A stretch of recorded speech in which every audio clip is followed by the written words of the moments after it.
چې څوک سورۃ الاخلاص ډیر ډیر وای.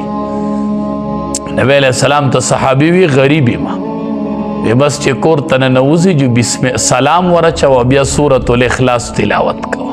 وی صحیح نه سورځ پس راغی وی الله حبیب دومره مالدار شوم چې الله را سره گاونډیان مالدار کړل.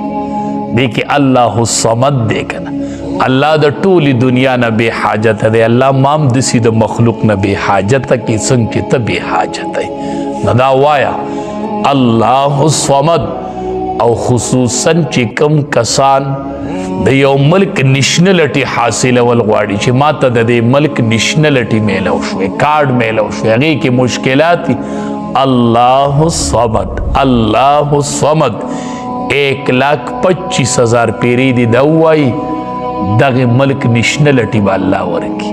الله الصمد د صمد معنا دا ده کنه دی وجره چې چا نوم عبد الصمد نو دته صمد موای دا ډیره ګناه ده کنه.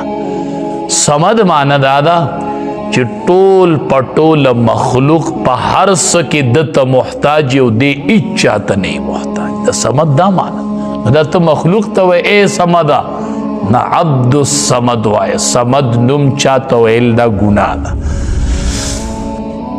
نو سبحانه دا الله ذات دیر پاک تے تاسو اللہ لونا ثابت وی وَإِذَا بُشِّرَ أَحَدُهُمْ بِالْأُنْسَى حال دادے چکل زیر ورکللے چی دیتا پا لور سرا نزول وجهه مسود اگرزی مخدد تقتو پخپل چی دا لور زیر ووری صد خیالی وَهُوَ کظیم او دا غسین ڈکی ڈک تا اللہ وی قرآن کی وی دا بدی کڑی کنا مخی تک تور شو د غصې نه ډک شي.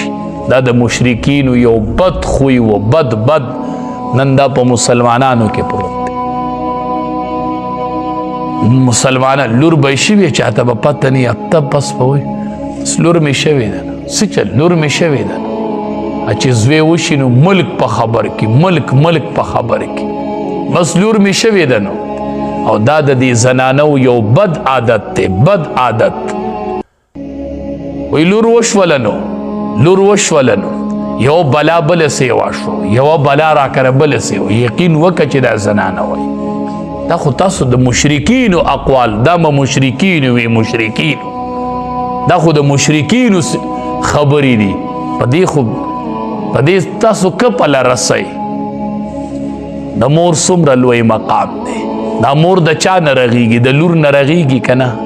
دا نن چې ستا مور دا لور وکه نه وه نن چې تا ته د مور سورې میلو دی دا د لور په شکل کې و دا نن لور دا سبا به دا موري مور چې لور نه مور به د کم ځای نه راشي.